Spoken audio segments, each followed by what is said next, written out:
नमस्कार, आदाब। Crime petrol में आपका स्वागत है। आज के इस केस की संवेदनशीलता को ध्यान में रखते हुए हमने पात्रों के साथ साथ स्थान का नाम भी बदल दिया है। हथियार पकड़ा हाथ कांप रहा था। दबाओ घोड़ा, घोड़ा दबाओ।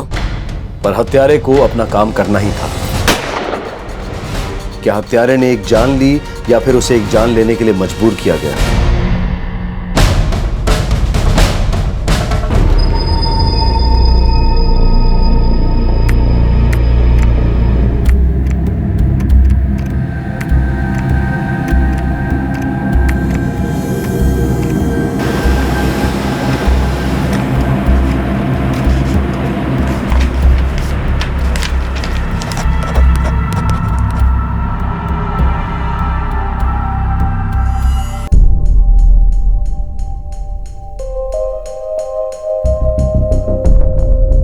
अरे आज बड़ी जल्दी चल दी कॉलेज के लिए। अरे हाँ, कुछ एक्स्ट्रा लेक्चर्स हैं।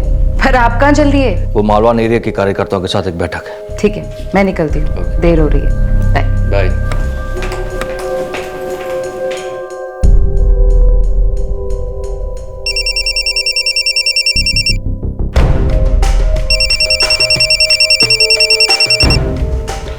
हेलो, मालवान एरिया पहुंच चुके हैं। ठीक है, हम निकल रहे हैं अभी। हम साथ चलें? ना, जरूरत नहीं है। नरेश भैया, हम तो यहाँ आपके ही कहने पर आए हैं ना। सफाई देने की जरूरत नहीं है। और एक बात कान खोल के सुन लो, अब हमें तुम्हारी जरूरत नहीं है, समझे?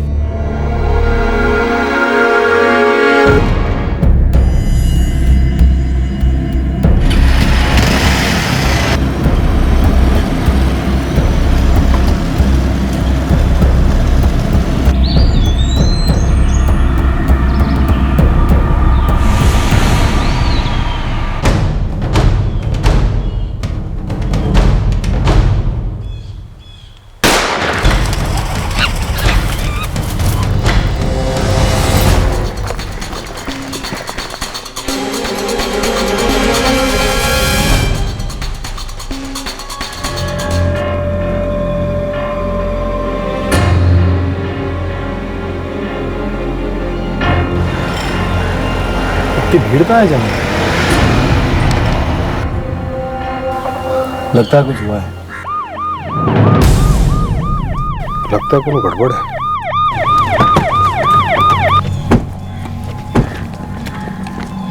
चलो हटो हटो हटो, पीछे हटो।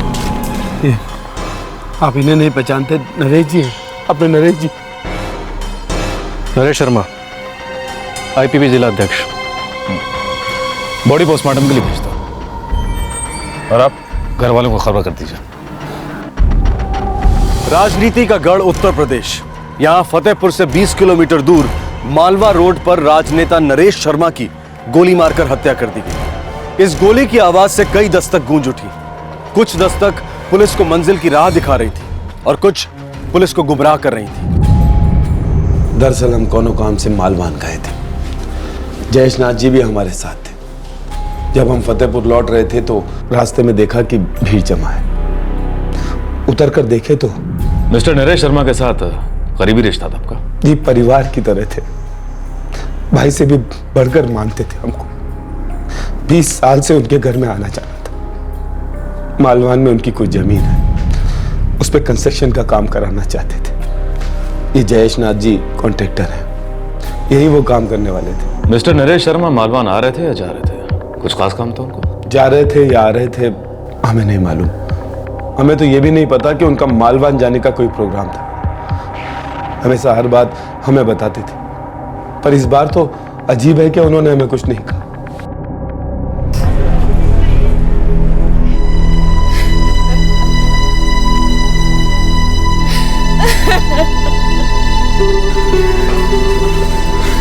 मम्मी, मम्मी, क्या क्या हुआ पापा को? मम्मी बताइए ना। मनोज चाचा, आप बताइए ना क्या हुआ है? बेटा, मर्डर हो गया है तुम्हारे पापा का। क्या? कैसे? डॉक्टर साहब, हमारे नेताजी का शव कब तक मिलेगा? कृपा करके आप लोग शांति बनाए रखिए। पोस्टमार्टम चल रहा है और ये हॉस्पिटल है, यहाँ दूसरे पेशेंट भी हैं। देखिए वो हमारे नेताजी हैं, हमें उनका शव देखना है। मैंने अभी अभी आपसे क्या कहा, पोस्टमार्टम जारी है, एक बार पोस्टमार्टम खत्म हो जाने दीजिए, फिर उनका शव उनके परिवार वालों को सौंप दिया जाएगा।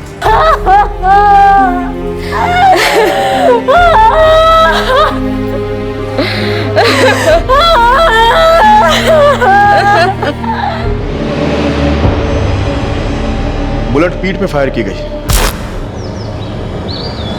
देसी कट्टे का इस्तेमाल हुआ है, सिर्फ एक गोली चलने वाला देसी कट्टा। लगता हमला अचानक से किया गया है। मिस्टर शर्मा को पता नहीं चला। नहीं, ये कहना मुश्किल है, क्योंकि गोली पॉइंट ब्लैंक रेंज से चलाई गई है, यानी सिर्फ 1 फीट की दूरी से। मेन बात यह है इंस्पेक्टर कि इनकी मौत इस गोली के कारण नहीं हुई। व्हाट? तो फिर कैसे हुई? गोली मारने के अलावा इनका गला दबाया गया। ये देखिए, इनकी मौत सांस रुकने से हुई है। लगता है कि गला दबाने के लिए किसी कपड़े का इस्तेमाल किया गया है। यह हत्या काफी सोची समझी साजिश है। एक और अजीब बात है इंस्पेक्टर। क्या? विक्टिम के ब्लड सैंपल में नींद की गोलियों के ट्रेसेस थे। इसमें अजीब क्या डॉक्टर? अक्सर लोग नींद की गोलियां लेते हैं। ट्रेसेस नॉर्मल से ज्यादा हैं, इसलिए अच्छी बात है। उतना ही नहीं इंस्पेक्टर, ये टेस्ट बता रहे हैं कि नींद की गोलियां कत्ल के कुछ मिनट पहले ली गई हैं।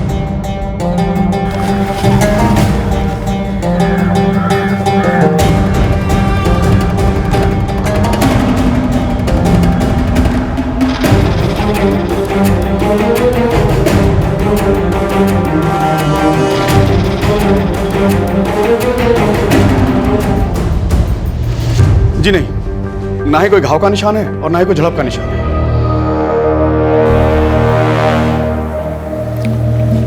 आप लोग बॉडी देख सकते हैं।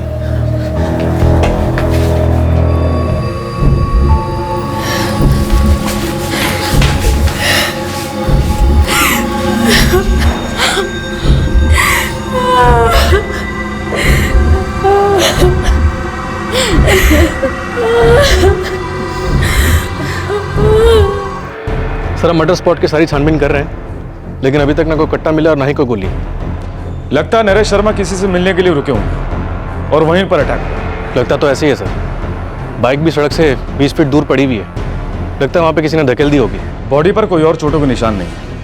अगर बाइक चलाते हुए गोली लगी होती तो गिरने के बाद और भी चोटों के निशान होते। गोली पॉइंट ब्लैंक पर चलाई। हमसे कह के गए थे कि मालवान जा रहे, पार्टी कार्यकर्ताओं से मिलने। किसी का नाम लिया था उन्होंने? इतना ही कहा था कि कार्यकर्ता से मिलने जा रहे हैं। निकलने के 2 मिनट पहले एक फोन आया था साहब उनको। हेलो, आपको पता है किसका फोन था?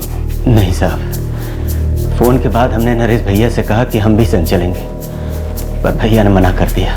तो आप भाई हैं उनके? वो हमारे पिता समान थे साहब, वैसे हम उनके दूर के रिश्तेदार हैं। मिस्टर नरेश शर्मा की बॉडी कल तक मिल जाएगी, बस कुछ फॉर्मेलिटीज है।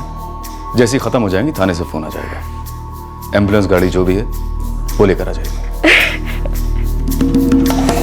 मालवान में कार्यकर्ताओं की बैठक आज सुबह? नहीं सर, नरेश जी के शेड्यूल में ऐसा कुछ नहीं था। शायद अपने आप किसी से मिलने गए हों, किसी पॉलिटिकल लीडर से या फिर किसी गुट से। नहीं सर, हमें ऐसी कोई जानकारी नहीं है, लेकिन आज तक ऐसा कभी नहीं हुआ कि नरेश जी ने कोई भी मीटिंग की हो और उसकी जानकारी उन्होंने अमिताभ जी को न दी हो।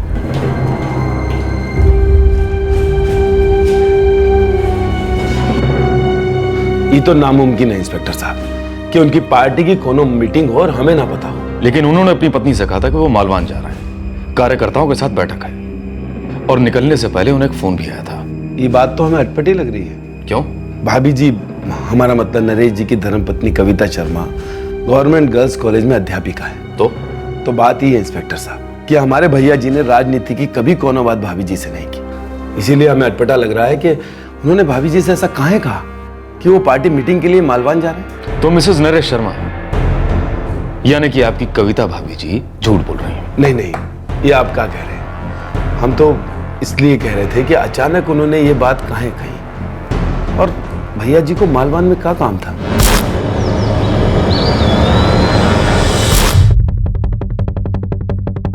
शायद यहाँ किसी से मिलने वाले थे, इसलिए बाइक रोककर इंतजार कर रहे थे। और जो भी बंदा आया था उनसे मिलने, उसने बातों में लगाए रखा होगा।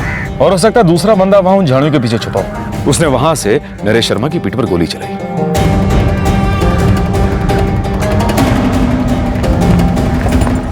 सर, तो वो यहाँ ऐसे गिरते, लेकिन लाश तो वहां उन झाड़ियों से मिली है, जो कि काफी दूर है। घसीट के ले गए होंगे। झाड़ियों में किसी का ध्यान इतनी आसानी से नहीं जाता। अगर घसीट के ले जाते तो यहाँ कुछ ना कुछ खून के धब्बे या निशान होते। मिस्टर शर्मा पर गोली चलाई गई थी, काफी खून बहा था उनका।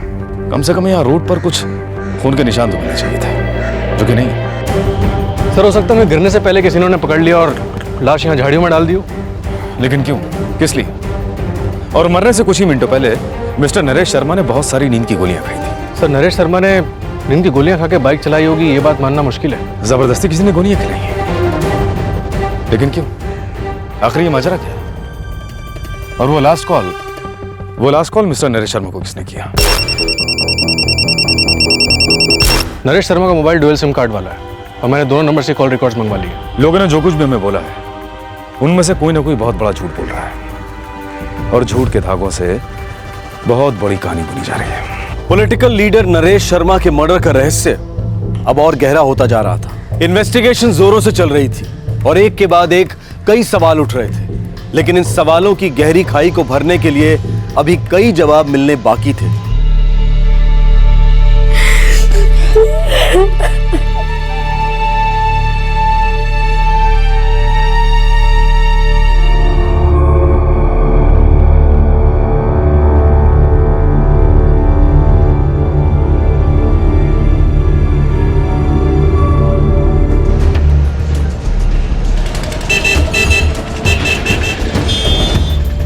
नरेश जी को कौन नहीं जानता था साहब, और मेरे तो उनके साथ बहुत अच्छे संबंध थे।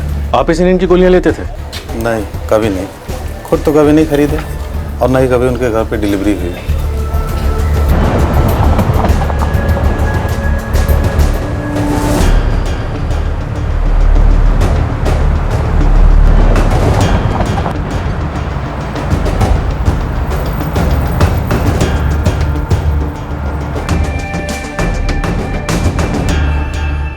मोटरसाइकिल चलाने का बड़ा शौक था भैया को। नींद की कोई प्रॉब्लम थी?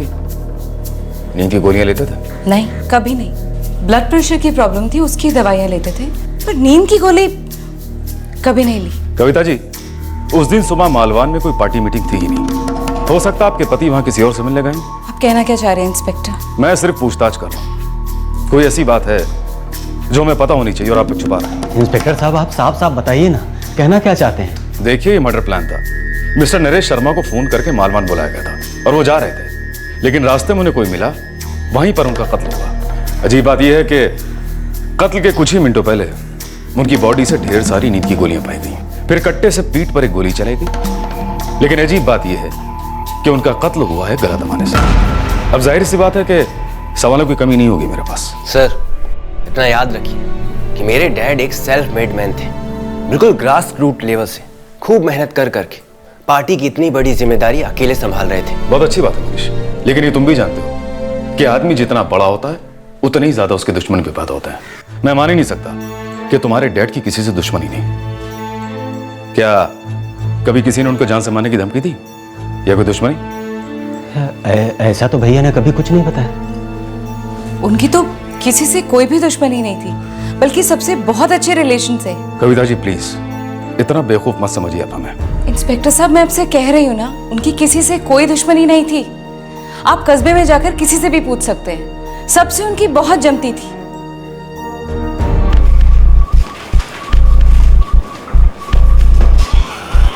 साहब, पहली खबर यह है कि नरेश शर्मा और उनकी पत्नी कविता के बीच में काफी अनबन थी। पार्टी वाले गुस्सा पुसर कर रहे हैं। किस बात को लेकर अनबन थी दोनों में? वो मनोज झा जो है। नरेश भैया, हम तो यहाँ आपके ही कहने पर आए हैं ना। अब हमें तुम्हारी जरूरत नहीं है, समझे? ये मनोज झा नरेश शर्मा का दूर का रिश्तेदार होने के अलावा कुछ और भी लेना देना था दोनों में? 10 साल से मनोज वहां पे रह रहे हैं उनके घर पे। नरेश जी ने खुद बुलवाया था रहने। क्यों? साहब, सियासती मामलों में सबसे अहम चीज क्या होती है? भरोसा। और आमतौर पर इंसान अपने खून के रिश्ते पर ही ज्यादा भरोसा करता है। तो इस खून के रिश्ते से भरोसा उठा कब? कुछ 1 आध साल पहले हुआ साहब, पर मनोज झा वहां से हिला नहीं, चिपका रहा। कुछ और? मालवान में एक बहुत बड़ी जमीन खरीदी थी नरेश शर्मा जी ने, कुछ बिल्डिंग बना रहे थे वहां पे, और फतेहपुर चौक मार्केट में एक रेडीमेड कपड़े की दुकान है उनकी। पार्टनर काफी तगड़ी पार्टी है उनका। कौन? कुरैशी साहब। दोनों के बीच में काफी अच्छी बनती थी, लेकिन 6 महीने पहले कुछ हुआ। क्या हुआ लतीफ, जल्दी बोलो। वो जो रेडीमेड कपड़े की दुकान थी, कुरैशी साहब को बेचनी थी और नरेश जी उसके खिलाफ थे। लेकिन नरेश शर्मा की पत्नी तो कह रही थी कि उनके पति की सिक में साथ पड़ती है, किसी के साथ कोई दुश्मनी नहीं थी। साहब, वो अमिताभ तिवारी है ना, उसके पेट में कई राज छिपे हैं। नरेश शर्मा जी के सबसे करीब वही तो थे।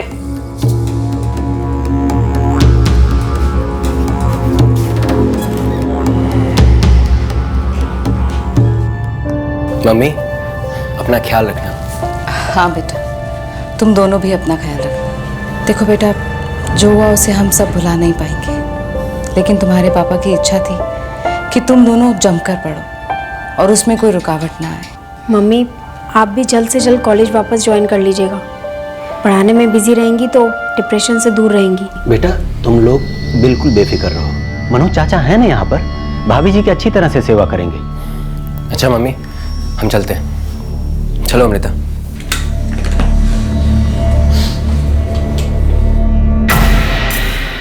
वैसे ये वक्त ठीक नहीं है ये बात करने का, लेकिन ज़रूरी है, बाद में बहुत मुश्किल होगी।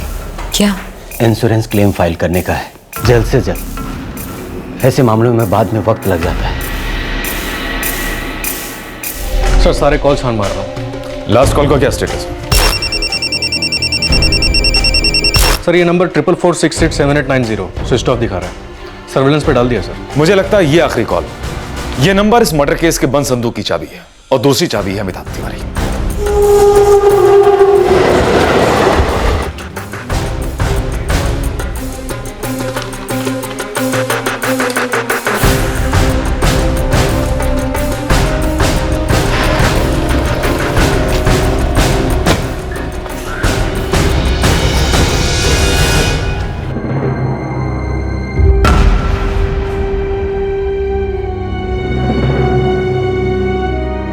जी हाँ इंस्पेक्टर साहब, आपकी खबर बिल्कुल करेक्ट है। भैया जी नहीं चाहते थे कि मनोज झा उनके साथ काम करे। क्यों? भैया जी उनके काम से खुश नहीं थे। 10 साल के बाद भी ऐसी नाखुशी का कारण? इंस्पेक्टर साहब आप खोज कर रहे हैं? एक एक करके सब कुछ, लेकिन सबसे पहले ये कि निकाले जाने के बाद भी मनोज झा उनके घर में क्या कर रहा है। भैया जी हमारी मानिए तो ऐसी बातों पर ध्यान मत दीजिए। मनोज झा एक छोटा आदमी है। छोटा आदमी? छोटा आदमी साला मेरे ही घर में घुस के बैठा हुआ है काम से निकालने के बाद भी। क्यों? क्यों? क्योंकि तुम्हारी भाभी साथ दे रही है साले का। भैया अगर आपको मेरी जरूरत नहीं है तो हम चले जाते हैं। हम भी यही चाहते हैं, जाओ तुम। मनोज चलिए बैठिए, खाने के बीच में से इस तरह से नहीं उठते। चलिए बैठिए और खाना खाइए। और जी अब इन्होंने ऐसा क्या किया, क्यों जाएंगे ये घर छोड़कर? क्योंकि हम कह रहे हैं इसलिए। मनोज यहाँ से कहीं नहीं जाएंगे। ये भी कोई बात हुई? हर बात पे आपकी मनमानी नहीं चलेगी। 9 साल पहले आप खुद इन्हें यहाँ लेकर आए थे।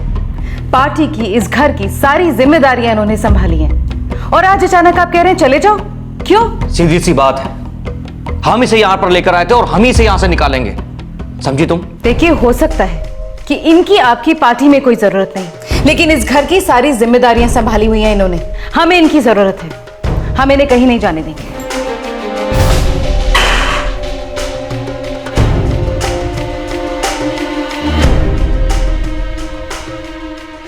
इस आदमी पर बिल्कुल भी भरोसा नहीं किया जा सकता, बिल्कुल नहीं। भैया जी कोनो परेशानी है, कोनो बात का डर है तो आप हमसे कहिए ना, हम है ना। कौन सी परेशानी और किस बात का डर था मिस्टर नरेश शर्मा को कि वो मनोज झा को दूर करना चाहते थे? देखिए इंस्पेक्टर, कुछ बातें बहुत नाजुक होती है, बोलना तो दूर सोची भी नहीं जा सकती। पुलिस के लिए नहीं, हम सोचते भी हैं और बुलवाते भी हैं। तो सबसे पहले आप ये बोलिए कि कविता जी का मनोज झा के साथ कुछ चक्कर चल रहा था? देखिए इंस्पेक्टर, ऐसी कोनो बात कभी खुलकर सामने तो नहीं आई, लेकिन हाँ भैया जी इस बात को लेकर काफी परेशान रहते थे। लेकिन असली डर किस बात का था? यही कि मनोज झा उनकी जगह ले लेगा। कहाँ की जगह? अब घर और पॉलिटिक्स अलग तो नहीं है इंस्पेक्टर। क्या वाकई मिस्टर नरेश शर्मा को इस बात का डर था कि मनोज झा उनका घर और उनका काम दोनों के लिए खतरा बन गया? डर तो डर होता है, और अक्सर असलियत से उसका कोनो वास्ता नहीं होता।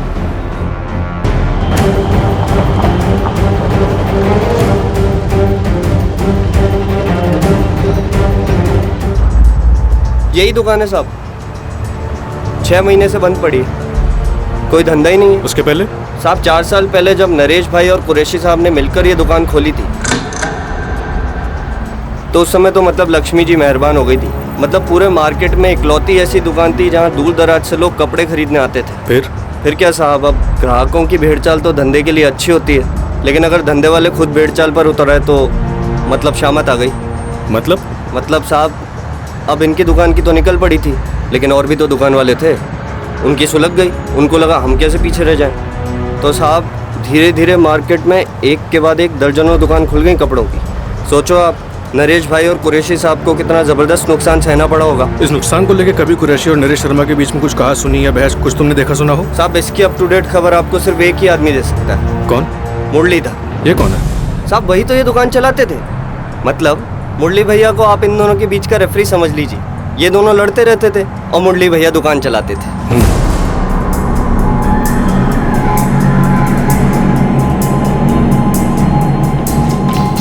मुझे इंश्योरेंस कंपनी से मिला पुलिस क्लियरेंस की जरूरत है। औपचारिक है साहब, हर इंश्योरेंस कागज पर पुलिस क्लियरेंस लगता है। हत्या औपचारिक नहीं है। कविता जी, आपके पति जब सुबह सुबह मालवान के लिए निकल रहे थे तो निकलने से पहले उन्हें एक फोन कॉल आया था। आप ये बात कितनी बार दोहराएंगे इंस्पेक्टर साहब? तब तक दोहराऊंगा जब तक इस बात का पता नहीं चल जाता कि वो फोन कॉल किसने किया था। वो फोन कॉल मालवान रोड और आपके पति के बीच की कड़ी है। सबसे बड़ा सुराग है यह पता लगाने का कि मिस्टर नरेश शर्मा की हत्या किसने की, क्यों की, या फिर करवाई। यानी कि आपको हम पर विश्वास नहीं है? इसमें विश्वास ना करने जैसी कौन सी बात है? कोई बात नहीं। या फिर कुछ है? क्यों मनोज, कुछ है? कविता जी, आपके पति के घर की दिनचर्या और उनकी राजनीतिक दिनचर्या के बारे में अमिताभ तिवारी को सब कुछ मालूम रहता था, लेकिन इस मालवान मीटिंग के बारे में उन्हें भी कुछ नहीं पता था। शायद नरेश भैया ने बताया नहीं होगा। क्यों? भरोसा उठ गया होगा अमिताभ तिवारी पर से। ठीक उसी तरह जिस तरह से आप पर से उठ गया था। साफ साफ शब्दों में आपको उस घर से जाने के लिए कहा, लेकिन तो भी आप गए नहीं। जान सकता हूं कि शर्मा परिवार से आपको क्या खास लगा हुआ है? अब समझी, गंदी और भद्दी अफवाहों पर पुलिस भी विश्वास करने लगी। बेबुनियाद है इंस्पेक्टर साहब ये सारी बात, कोई सच्चाई नहीं इन अफवाहों में। कमाल, मेरे साथ शुरू करने से पहले ही आप लोग सारे काम पा तक पहुंचाते हैं। अगर ये बातें बेबुनियाद हैं, झूठ है, तो फिर आप दोनों में इतना टेंशन क्यों है? प्रताप, मुझे मनोज झा और कविता शर्मा दोनों के सेल्फ रिकॉर्ड चाहिए। उनके हर एक कॉल को स्कैन करो, एवरी सिंगल कॉल। जी सर। सर एक और बात, उस मुरलीधर का कॉन्टैक्ट मिल गया है जो कुरैशी और नरेश शर्मा की दुकान चलाता था। वही दुकान जिसको बेचने को लेकर इन दोनों के बीच में झगड़ा हुआ था। ठीक है, मुरलीधर को थाने ले।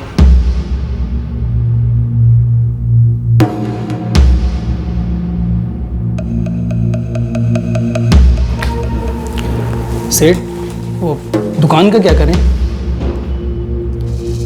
पहले अस्थियां तो ठंडी हो लेने दो मियाँ, फिर उस मनोज झा से कर लेंगे सौदा।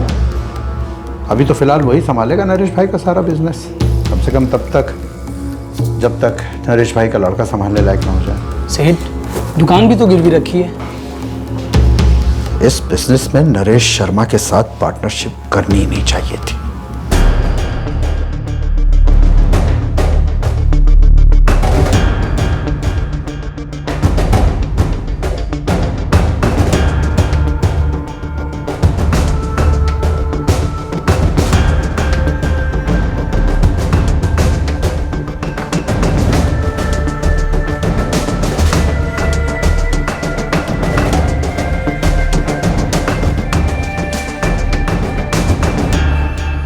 सर, जब बिजनेस शुरू किया था दोनों एकदम सगे भाइयों की तरह रहा करते थे। कभी कोई प्रॉब्लम वाली बात ही नहीं थी कुरैशी जी और नरेश जी में। दोनों में प्रॉब्लम कब हुई और क्यों? सर सच कहूँ तो पिछले 1 साल में धंधा बिल्कुल बैठ गया था।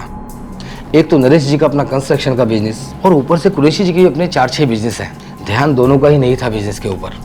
और कंपटीशन, पिछले 1 साल में 6-7 दुकानें और आई हैं। झगड़ा किस बात से हुआ? सर कुरैशी जी चाहते थे कि हम दुकान और धंधा किसी और को बेच दें, और नरेश जी चाहते थे कि दुकान को ना बेचकर हम मार्केट में टिके रहें। जब धंधा बिल्कुल चल नहीं रहा था तो नरेश शर्मा दुकान बेचना क्यों नहीं चाहते थे? सर नरेश जी दुकान बेच नहीं सकते थे। उन्होंने दुकान गिरवी रखकर मार्केट से कुछ रकम उठाई थी अपने कंस्ट्रक्शन के बिजनेस के लिए।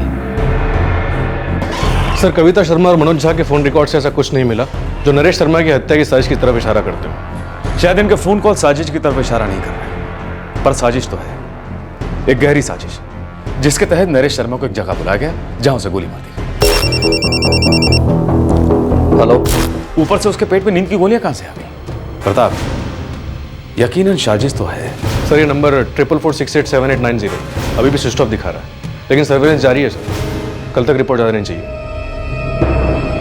नरेश शर्मा का मर्डर केस पुलिस के लिए एक चैलेंज बन गया था। हत्यारे तो दूर, हत्या के कारण की तरफ भी कोई इशारा नहीं दिख रहा था। और फिर अचानक एक दस्तक गूंज उठी, और ये वो दस्तक थी जो मरहूम नरेश शर्मा ने अपनी हत्या से पहले खुद दी थी।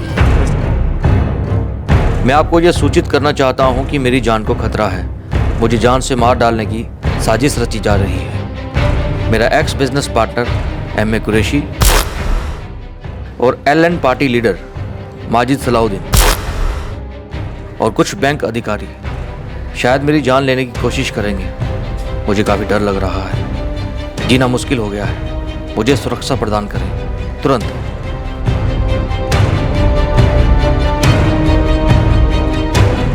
सर ये लेटर तो 21 अक्टूबर 2012 का डेट है, ठीक हत्या से एक दिन पहले। लेटर लिखने की बजाय फोन कर दिया होता, खुद आकर मिल लिए होते। सर कुरैशी नरेश शर्मा का एक्स बिजनेस पार्टनर, उसे तो इन्वेस्टिगेट कर ही रहे हैं। अभी नया नाम आया है, LN पार्टी का लीडर माजिद सलाउद्दीन। बाहुबली है। लेकिन सर कोई बैंक अधिकारी हत्या की साजिश में, ये बात को समझ में नहीं आई सर। हमें नरेश शर्मा की पत्नी कविता शर्मा पर भी शक है, और उनका एक दूर का रिश्तेदार है मनोज झा, उस पर भी। सर हमें लगता है कि दोनों शामिल हैं इसमें। लेकिन नरेश के लेटर में इन दोनों का जिक्र नहीं है। हो सकता है कविता और मनोज झा का मामला इन्वेस्टिगेशन को गुमराह करने की कोशिश भी हो सकती है। मिस्टर नरेश शर्मा ने अपनी मौत के एक दिन पहले पुलिस प्रोटेक्शन के लिए चिट्ठी लिखी थी, और ना ही मनोज झा और ना उनकी वाइफ को उनके जान के खतरे के बारे में कुछ मालूम था, और ना ही उनके खास कार्यकर्ता अमिताभ तिवारी ने इस बात का जिक्र किया। तो क्या इन तीनों को जान के खतरे वाली बात नहीं मालूम थी, या फिर मालूम थी और जानबूझकर हमसे छुपा रहे हैं?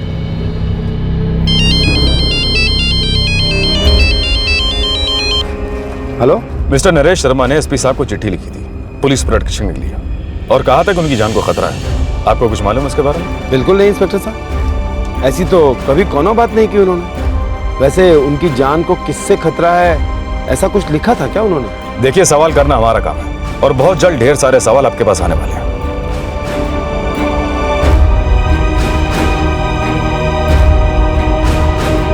एक बात बार बार मेरे दिमाग में घूम रही है, क्या ये चिट्ठी वाकई नरेश शर्मा ने लिखी है? ये चिट्ठी भी किसी साजिश का हिस्सा है? ये चिट्ठी जाली है?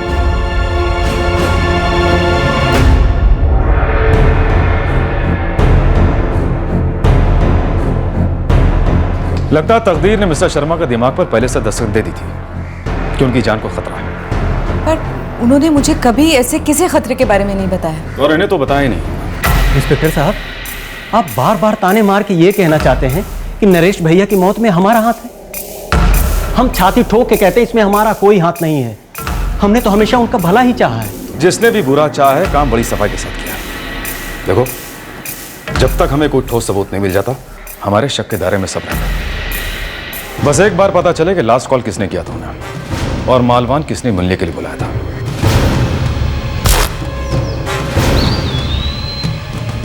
उनकी चिट्ठी में किसी बैंक अधिकारी का जिक्र है। क्या मतलब है इसका?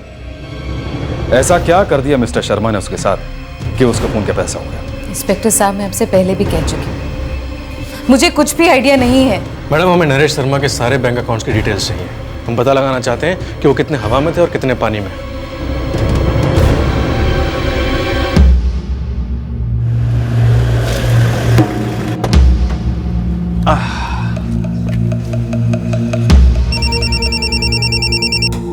हेलो। माजी साहब सलाम।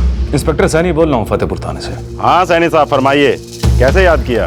जरा आपसे मिलना था माजिद साहब। हाँ हाँ, कभी भी आ जाइए, या आप कहें तो हम आपके थाने चले आते हैं। लेकिन किस सिलसिले में मिलना चाहते हैं दरोगा साहब? नरेश शर्मा मर्डर केस के सिलसिले में। उसमें आप मुझसे क्या बात करना चाहते हैं? दरअसल माजिद मियां, नरेश शर्मा को अपनी जान का खतरा था। किससे? आपसे। और ये बात उन्होंने खुद कही है। ऐसी भी क्या दुश्मनी थी हमसे कि अपनी मौत में हमारा नाम भी घसीट गया? जी जी बिल्कुल, बस मैं पहुंच ही गया, समझिए। जी।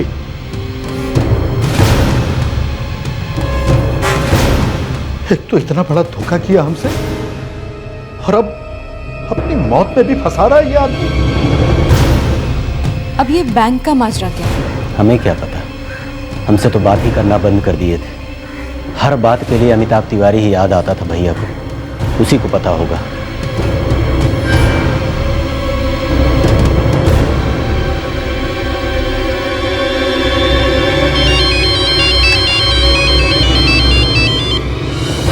हाँ भाभी जी बोलिए।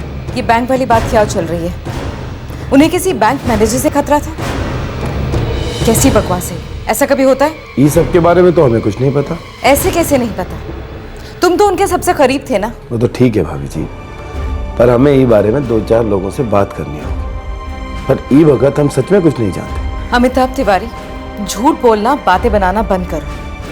मैं जानती हूँ उन्हें कुछ फाइनेंशियल इश्यूज थे, लेकिन इस हद तक ये मुझे नहीं पता था। और एक तुम ही हो जो सारी बातें जानते हो। भाभी जी वैसे हम काफी कुछ जानते हैं, लेकिन इस सब के बारे में हमें कुछ नहीं मालूम। हमें माफ कीजिए।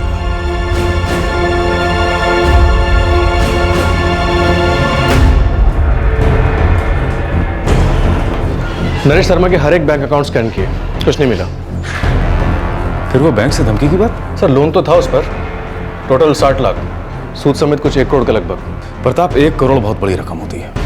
हो सकता है बैंक वाले उसके पीछे लगे हों पैसा लौटाने के, और हो सकता है बैंक ने जान से मारने की धमकी भी दी।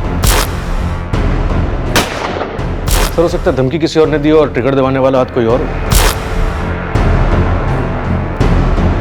और हो सकता है ट्रिगर दबाया ना गया हो, बल्कि किसी ने दबाने पर मजबूर किया हो।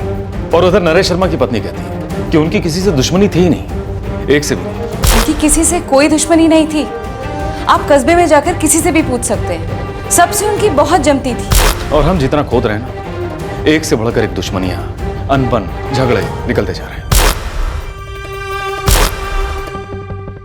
और हाँ, घर पे भी शांति नहीं थी। एक खास आदमी को दूर करने पर तुले हुए थे। और तो और मिस्टर नरेश शर्मा के अनुसार कुछ बैंक अधिकारी उन्हें मौत की धमकी दे रहे थे,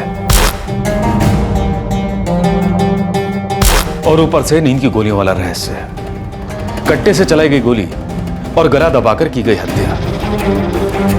अजीब सी खिचड़ी बनती जा रही है प्रताप। हेलो सर, 44468789 वो नंबर ट्रैक हो गया। हेलो, किसका है? सर, नरेश शर्मा का। नरेश शर्मा खुद? यस सर, वो सिम कार्ड नरेश शर्मा के नाम पर ही रजिस्टर्ड है, एड्रेस भी उन्हीं का है। Sir SIM card Naresh Sharma का ही है और एड्रेस भी उसी का है, 44468789। कोई बहुत बड़ा खेल खेला जा रहा प्रताप। कोई झूठ बोल रहा है, कोई कहानियां बना रहा है, और किसी ने किसी को ट्रिगर दबाने पर मजबूर किया है। नहीं इंस्पेक्टर साहब, उनके सिर्फ 2 ही नंबर थे और वो दोनों आप जानते हैं। मालवान के लिए निकलने से पहले मिस्टर शर्मा को जिस नंबर से फोन आया था, वो नंबर उन्हीं के नाम पर रजिस्टर है। एड्रेस यहीं का। कोई गेम खेल रहा है इंस्पेक्टर साहब हमारे साथ। हमें भी यही शक है। जरूर उनका कोई दुश्मन है। दुश्मन मिस्टर शर्मा का। अपनी बात से पलट रही हैं मैडम आप। इंस्पेक्टर साहब, पहले मुझे भी ऐसे ही लगता था कि उनका कोई दुश्मन नहीं है, लेकिन अब लग रहा है कि जरूर कोई ना कोई दुश्मन है, और वो दुश्मन दोस्त के भेष में छुपा है।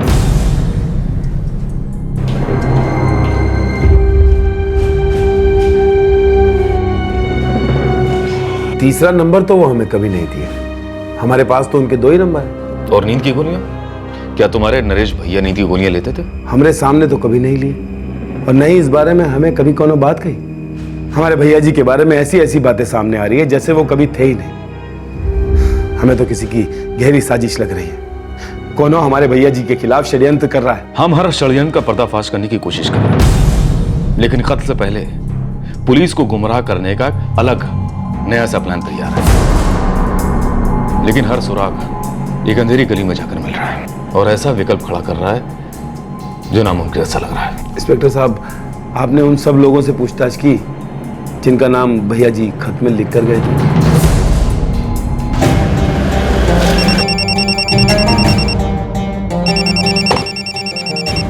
हेलो, नरेश शर्मा और माजिद सलाउद्दीन दोनों अलग अलग पार्टियों के बाहुबली रहे। दुश्मनी तो स्वाभाविक है सर। कोई खास झगड़ा पर्सनल लेवल पे? जी सर, 3 साल पहले।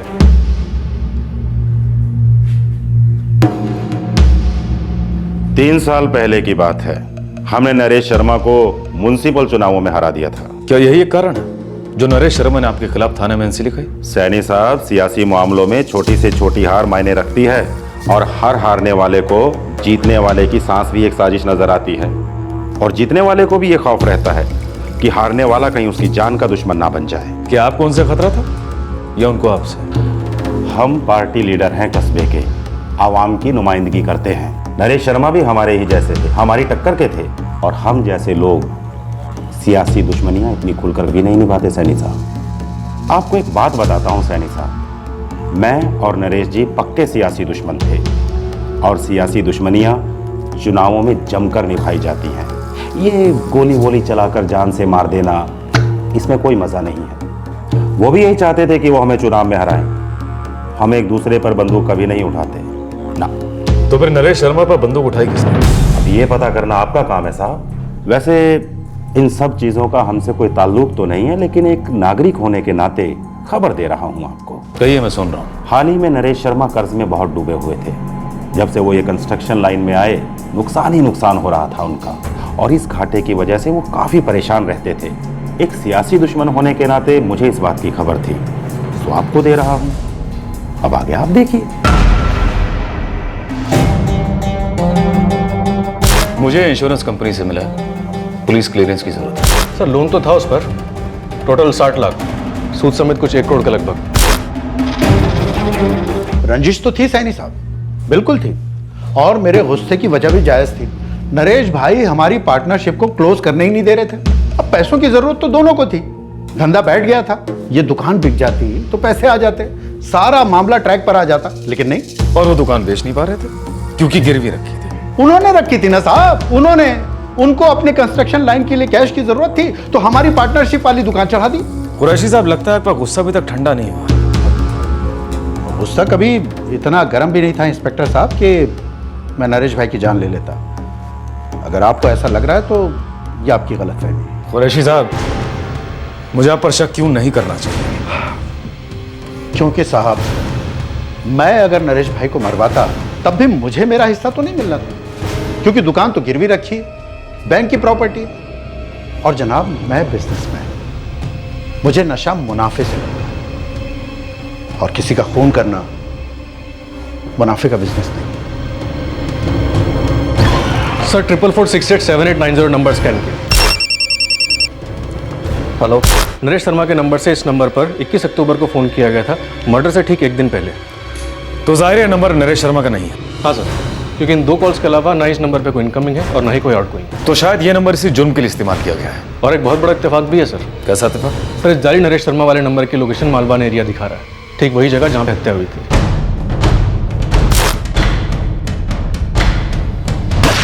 सर, मैंने हैंडसेट का IMEI नंबर मंगवाया है, इससे शायद हमें हैंडसेट यूज करने वाले तक को लीड मिले। हमें एक केस उल्टे पैर चलते चलते क्रैक करना होगा। मुझे लगता है कुरैशी और सलाउद्दीन दोनों अंधी गनियां हैं, जहां जानबूझकर हमें ढकेला गया है। आप सही कह रहे हैं सर, क्योंकि हमारा खबरी नेटवर्क और सेलफोन रिकॉर्ड्स इन दोनों के इन्वॉल्वमेंट कहीं से भी नहीं दिखा रहे। तो अब बचे हुए bank officials. Sir, Naresh Sharma ने पीपल्स बैंक से 20 लाख का लोन लिया था कुछ 2 साल पहले, और उसके बाद कई दूसरे बैंक से दूसरे लोन्स भी लिए गए।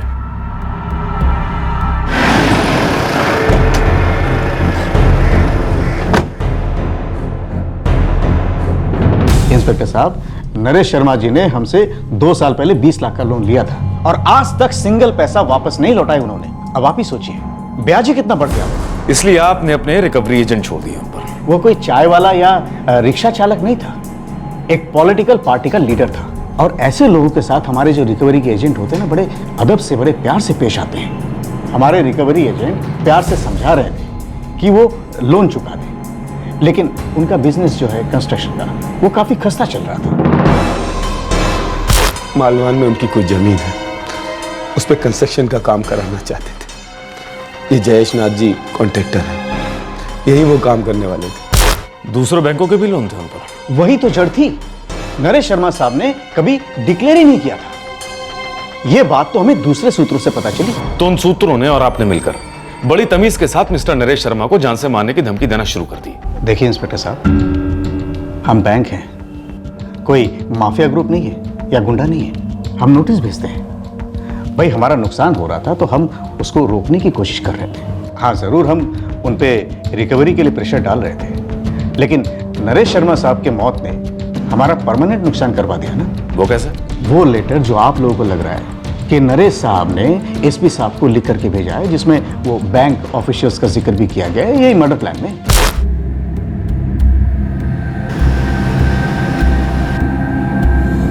वो लेटर एकदम नॉनसेंस है।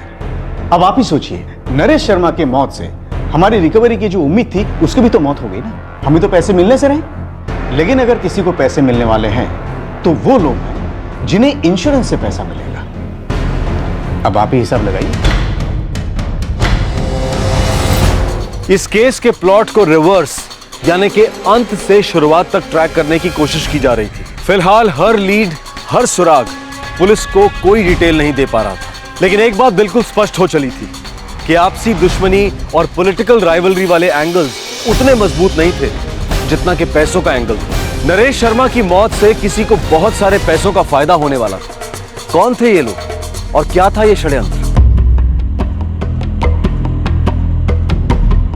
6-7 इंश्योरेंस पॉलिसीज थी, लगभग 80 लाख, 60 लाख के बैंक लोन्स, इंटरेस्ट मिलाकर 1 करोड़। जी थे तो नरेश शर्मा की मौत से अगर किसी को सबसे ज्यादा फायदा था तो आप हैं कविता जी। क्या बकवास इंस्पेक्टर, मुझे उनकी इंश्योरेंस पॉलिसी के बारे में पता तक नहीं था। पता तक नहीं था, लेकिन तो भी इंश्योरेंस पॉलिसीज के सारे पैसे तो आप ही को मिलने वाले थे। मुझे उनके फाइनेंशियल मामलों के बारे में कुछ भी नहीं पता। मुझे तो ये तक नहीं पता था कि उनके ऊपर इतना भारी लोन है और उस वजह से वो टेंशन में है। ये सारी बातें मुझे पता ही नहीं थी। इंश्योरेंस तो दूर की बात है। कोई तो होगा जिसे इनके फाइनेंशियल डिटेल्स के बारे में पता होगा।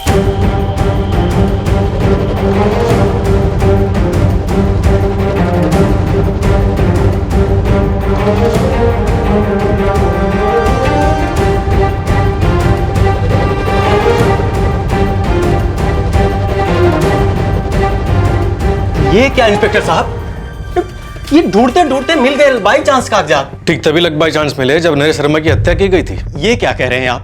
अरे नरेश भैया के जाने के बाद कागजात ढूंढना बनता था ना, तो देखते देखते मिल गए। हमसे कोई बहुत बड़ा गुनाह हो गया क्या? जी नहीं, लेकिन नरेश शर्मा की हत्या गुनाह जरूर थी, तभी आपको ये सारे कागजात मिले। ये बात हमसे कुछ हजम नहीं हो रही जा सकती। मैं एक सीनियर लेक्चरर हूँ, मुझे अच्छी खासी सैलरी मिलती है। उस सैलरी से मैं अपना घर, अपने बच्चे दोनों का ख्याल रख सकती हूँ। और वैसे भी मेरे बच्चे बड़े हो चुके हैं, अपना ख्याल खुद रख सकते हैं। मुझे अपने पति के इंश्योरेंस से पैसे कमाने का ख्याल तक नहीं आया है। माजिद सलाउद्दीन, आपके पति का पॉलिटिकल राइवल, जिसने काफी अच्छे मार्जिन से आपके पति को हराया था, और आपके पति कुरैशी के एक्स बिजनेस पार्टनर थे, जिनकी दुकान को बेचने को लेकर आपके पति के बीच में अनबन चल रही थी। लेकिन आपके पति की मौत से कुरैशी को कोई फायदा नहीं था, और आपके पति ने जिन बैंकों से लोन लिए थे उन बैंकों को भी आपके पति की मौत से कोई फायदा नहीं बल्कि नुकसान था। तो कहने का मतलब यह है कविता जी कि इनमें से किसी को भी आपके पति की मौत से फायदा नहीं बल्कि नुकसान था, सिवाय आपके, क्योंकि इंश्योरेंस के पैसे आपको मिलने वाले थे। बस इंस्पेक्टर, बार बार कितनी बार वही बात दोहराएंगे, वही आरोप लगाएंगे मुझ पर, और मैं हर बार यही कहूंगी कि मुझे उनके इंश्योरेंस की पॉलिसी के बारे में पता भी नहीं था।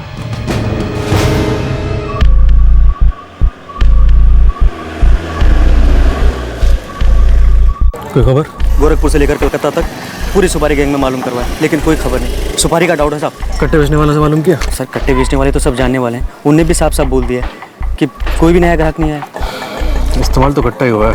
पुराना कट्टा है सर, लेकिन दबाने वाले हाथ नए, 2-2 हज़ार में मिलते।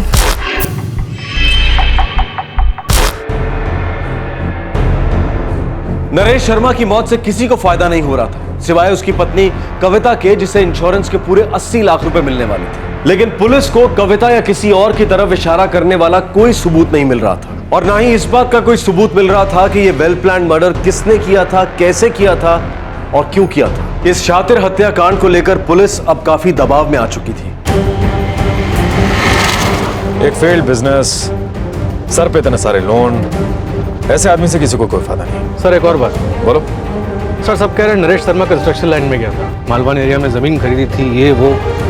हाँ तो खबर गलत है क्या? सर एक बार मालवान एरिया चलकर देखें।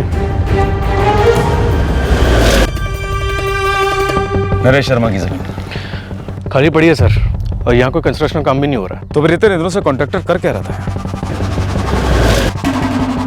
जयेश नाथ, जरा बुलवाओ उसे। अब मुझे साजिश की बू सही जगह से नजर आने लगी है।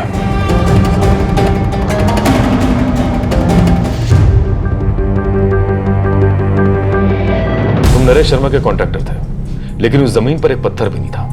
काम तो शुरू ही नहीं हुआ था वहां। कैसे शुरू होगा? माल मजदूरी उन सब के लिए पैसा लगता है। नरेश भैया बोलते रहे कि पैसा आने वाला है, पैसा आने वाला है, पर पैसा कभी आया ही नहीं। 22 अक्टूबर को तुम मालवान में क्या कर रहे थे, जिस दिन नरेश शर्मा की मौत हुई?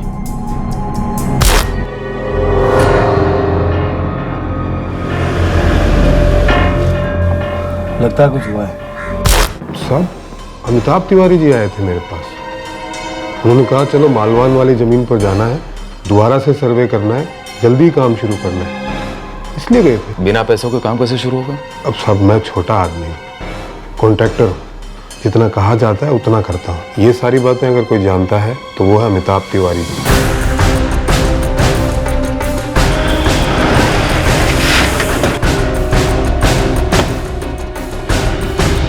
तकरीबन 1 हफ्ता पहले भैया जी हमसे कहे थे कि पैसे आ जाएंगे, तुम काम शुरू करो। बड़ी अजीब बात है, आप भी मालवान जा रहे थे और मिस्टर नरेश शर्मा भी मालवान जा रहे थे, लेकिन आपको इस बात की भनक तक नहीं थी, जबकि आप सबसे खास कार्यकर्ताओं में से एक हैं, पर्सनल लेवल पर भी। एक बात बताइए तिवारी जी, क्या आपने मिस्टर शर्मा को बताया था कि आप जमीन पर जा रहे हैं कॉन्ट्रैक्टर के साथ? हाँ, हम कहे थे उनसे। ये तो और भी अजीब है। क्या आपने उन्हें बताया कि आप मालवान जा रहे हैं, लेकिन उन्होंने आपको नहीं बताया कि वो भी मालवान जा रहे हैं, और उसके ऊपर इत्तेफाक से आप उसी वक्त वहीं से गुजरते हैं जहां उन्हें मार गिरा गया होता, और बड़े कैजुअल तरीके से आप वहां कर देख रहे हैं कि माजरा क्या है। इसमें अजीब बात का है, इत्तेफाक नहीं होते क्या? मिस्टर नरेश शर्मा के ब्लड में नींद की गोलियों का ओवरडोज पाया गया, फिर इन पर गोली चलाई गई, फिर गला दबाकर उनकी हत्या हुई। किसी को मालूम भी नहीं था कि मिस्टर नरेश शर्मा मालवान क्यों जा रहे हैं। फिर इत्तेफाक से तुम वहां से गुजरते हो तिवारी, वो भी एक पक्के बहाने के साथ, जो कि कॉन्ट्रैक्टर जयेशनाथ है। इंस्पेक्टर साहब, ही क्या कर रहे हैं आप? हमें पूरा शक है कि जिस व्यक्ति से मिलने मिस्टर नरेश शर्मा मालवान जा रहे थे वो तुम हो। इंस्पेक्टर साहब, ये बात सरासर झूठ है। जो सिम कार्ड नरेश शर्मा को फोन करने में इस्तेमाल हुआ था 44468789 वो नंबर तुम इस्तेमाल कर रहे थे, और ये नंबर तुमने नरेश शर्मा के नाम और उनके पते से खरीदा।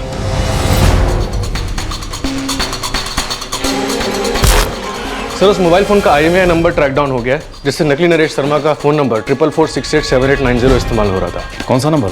4457878689। किसका? अमिताभ तिवारी, अब तुम्हारा खेल खत्म। अपने सारे पत्ते खोलकर टेबल पर रख दो अभी।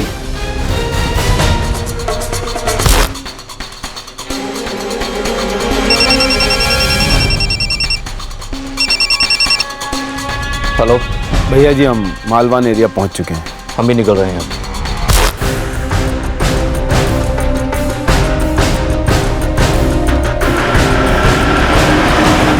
नरेश शर्मा का करीबी साथीदार अमिताभ तिवारी इस हत्या की साजिश में शामिल था, लेकिन इस हत्या के पीछे राज क्या था, और वो नींद की गोलियों का क्या रहस्य था? फिर वो पिस्तौल की गोली, वो गला घोटकर मौत। नरेश शर्मा आखिरकार इस मौत के जाल में फंसा कैसे? गोली मारने के बाद भी वो मरे नहीं, सांसें चल रही थी उनकी। बस बस साहब चले गए, मर गए। और वो नींद की गोलियां? उसके साथ हमारा कोई लेना देना नहीं है। भैया जी शायद घर से खाकर आए थे।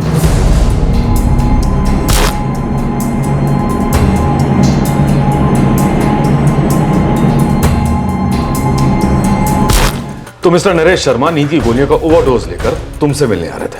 हाँ। अगर नरेश शर्मा को नींद की प्रॉब्लम थी तो गोलियां रात को लेते, इतनी सुबह क्यों नहीं? वो भी इतनी ढेर सारी नींद की गोलियां, उसके बाद खुद बाइक चलाकर तुमसे मिलने मालवान रोड आए। क्या नाम से सही? इंस्पेक्टर साहब, हमने भैया जी को नहीं मारा। 20 साल का रिश्ता था उनका हमारे साथ। हम सच कह रहे हैं, हमने उनकी जान नहीं ली, उन्होंने खुद अपनी जान ली है।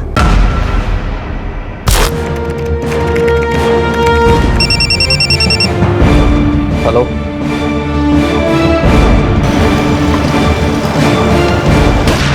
जो दिखाई देता है वो होता नहीं, और जो होता है वो अक्सर ओझल हो जाता है।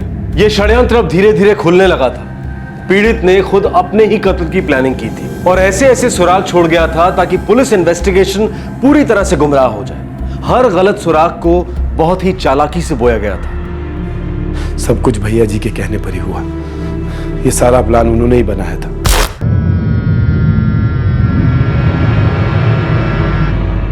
भैया जी, फोन नहीं उठाने से परेशानी दूर होने वाली तो नहीं। अमिताभ, क्या जवाब दे? हमारे पास कहने के लिए कुछ नहीं बचा है। हमारा दुकान गिरवी है, मकान गिरवी है, और ये बैंक वाले इन दोनों को जब्त करने की बात कर रहे हैं। वक्त वक्त की बात है भैया जी, धीरज रखिए, ये वक्त भी निकल जाएगा। नहीं अमिताभ, इतने सालों की कड़ी मेहनत से जो हमने सींच सींच कर खड़ा किया है, वो आज हमारी ही आंखों के सामने बिखर रहा है, टूट गया है, टूट रहा है। हम इस कर्ज की दलदल से कभी नहीं उबर पाएंगे। और क्या बताएं तुम्हारी कविता भाभी को और उन बच्चों को कि हमें इस घर से घसीटकर बाहर फेंक दिया जाएगा? नहीं भैया, ऐसी नौबत नहीं आई। नौबत आ गई है अमिताभ। कर्जा अब 1 करोड़ हो चुका है और चुकाने के लिए 10 पैसा नहीं है हमारे पास। देखो अमिताभ, तुम हमारे सबसे पुराने मित्र रहे हो। हमें तुम्हारी मदद की जरूरत है। भैया जी, आप खुलकर बताइए, आप हुक्म कीजिए, जो आप कहेंगे हम वही करेंगे।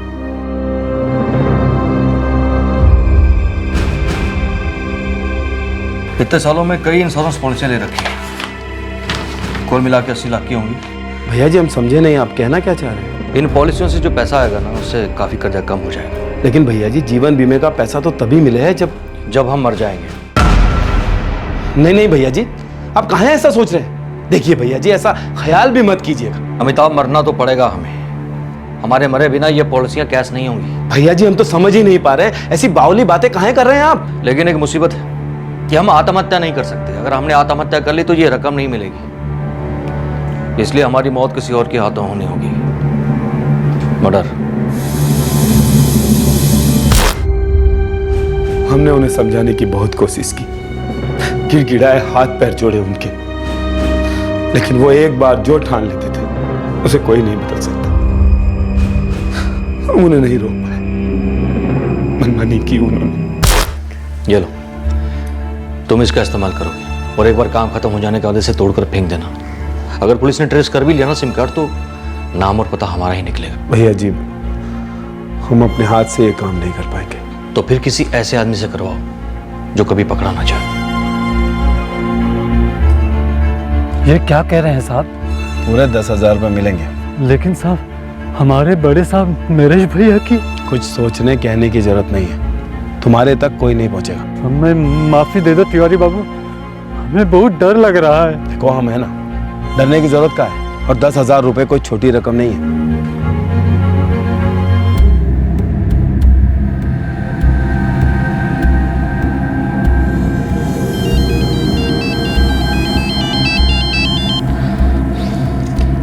प्रणाम भैया जी। आदमी का इंतजाम हो गया? हाँ भैया जी, हो गया।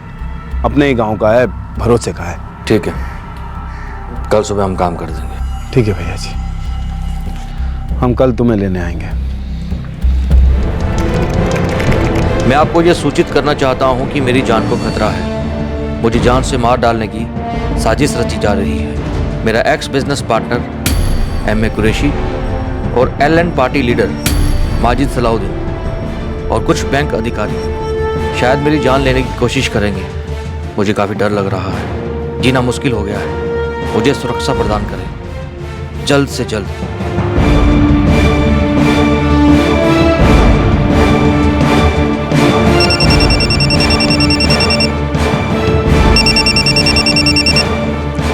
हेलो,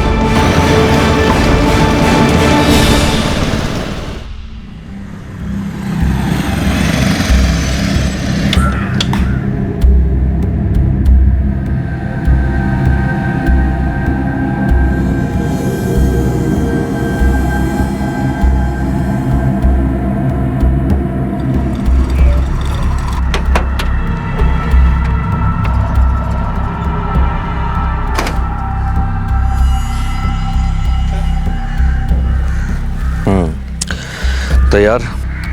हाँ भैया जी, सब समझा दिया।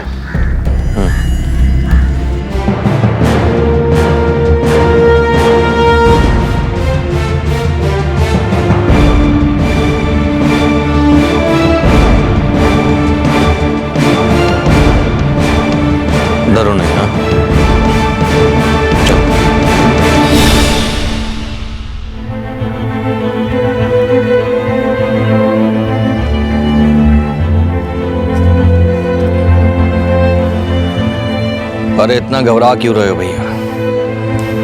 चलाओ चलाओ, गोली चलाओ। सर माफी दे दो, हमसे नहीं हो रहा। चलो हम घूम जाते हैं, पीठ पे चला गोली। अरे हमने बहुत सारी नींद की गोलियां खा रखी हैं, हमें पता भी नहीं चलेगा। दबाओ घोड़ा दबाओ।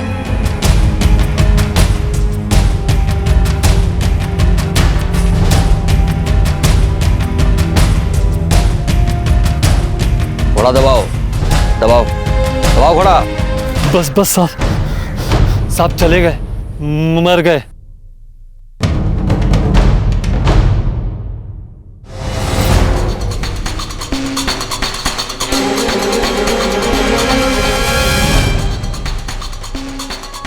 अगली बस पकड़कर गांव निकल जा, और कोनों से कुछ कहा तो बाकी के पैसे तिवारी बाबू हम तुम्हारे घर भिजवा देंगे। अब निकलो यहाँ से। ठीक है।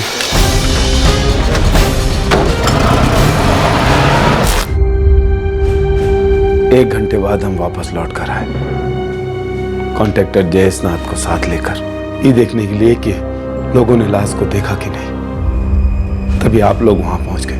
मुझे पहले ही से शक था कि कोई तो है जो झूठ बोल रहा है और कहानी बुन रहा है।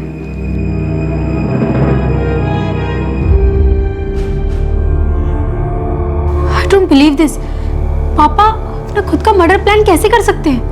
उन्होंने एक बार भी मुझसे अपनी फाइनेंशियल प्रॉब्लम डिस्कस नहीं की। पता नहीं भरोसा नहीं था या फिर हमें परेशान नहीं करना चाहते थे। अगर मुझे जरा सा भी पता होता ना तो ये कर्जा बढ़ने नहीं देती।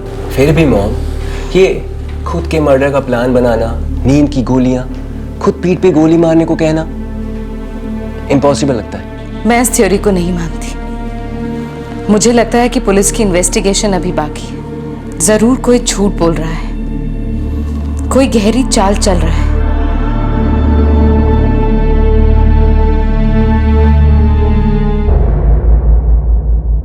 पुलिस इस केस में बहुत जल्द चार्जशीट फाइल करने वाली है। मर्डर वेपन, वो कट्टा भी बरामद किया गया है। नरेश शर्मा की विधवा कविता शर्मा इस बात को स्वीकार नहीं कर पा रही है कि उसके पति ने अपने ही मर्डर की प्लानिंग की थी। वो और गहरी इन्वेस्टिगेशन की मांग कर रही है। लेकिन पुलिस के पास कट्टा चलाने वाले कमल कुमार और नरेश के सहयोगी अमिताभ तिवारी के इकबाले जुर्म पेपर पर मौजूद है, जिसमें उन्होंने इस कॉन्स्पिरेसी की एक एक डिटेल दी है। अब इंश्योरेंस पेमेंट पर एक सवालिया निशान लग गया है। एक आदमी ने अपने मर्डर की पूरी प्लानिंग की ताकि उसका परिवार कर्ज चुका सके, लेकिन इस प्लान का पर्दाफाश हुआ। जो सुराग प्लांट किए गए थे इन्वेस्टिगेशन को गुमराह करने के लिए, उन सुरागों में से सच को निकालकर पुलिस ने इस केस को क्रैक किया। एक जान गई वफादार दोस्त जेल में है और वो गन का ट्रिगर दबाने वाला गरीब आदमी भी जेल में है, जो 10,000 रुपयों के साथ अपने कई सपनों को पूरा करने के सपने देख रहा था। लेकिन अब सबके सपने चूर हो चुके हैं। जब कर्ज बढ़ता जाता है और उसे चुकाने की कोई गुंजाइश नहीं होती तो नेचुरल सी बात है कि इंसान परेशान हो जाता है। लेकिन इस तरह के वाहियात और अजीब से विकल्प कभी काम नहीं आते। ये सिर्फ इंसान के दुख और दर्द के भार को और बढ़ाते हैं, कर्ज के बोझ को और भारी बना देते हैं, खासकर उन लोगों के लिए जो करीबी हैं, जैसे कि पत्नी, बच्चे, भाई बहन, माता पिता। और ये एक मूर्खता भरी धारणा है कि इंश्योरेंस के पैसों से कर्जा चुकाया जा सकता है। कर्ज चुकाने का एक ही तरीका है, मेहनत और बचत। और सबसे बेहतर बात, उतना कर्ज लेना ही नहीं चाहिए जितना हम चुका ना पाए। एक बहुत ही पुरानी और प्रचलित कहावत है कि अपने पैर उतने ही फैलाएं जितनी लंबी आपकी चादर है। और आज के इस जीवन में इस गुरु मंत्र को मान लेना चाहिए। हम ये कतई नहीं कह रहे कि आप अपनी क्षमता पर डाउट करें, लेकिन हालात को समझना और प्रैक्टिकलिटी को देखना भी एक बहुत बड़ा गुण है जो हर किसी में नहीं होता है, खासकर पैसों के मामले में। आपसे फिर मुलाकात होगी एक और नए केस के साथ। इस तरह के और भी एपिसोड देखने के लिए हमारे चैनल को सब्सक्राइब करें और बेल आइकन दबाना ना भूलें।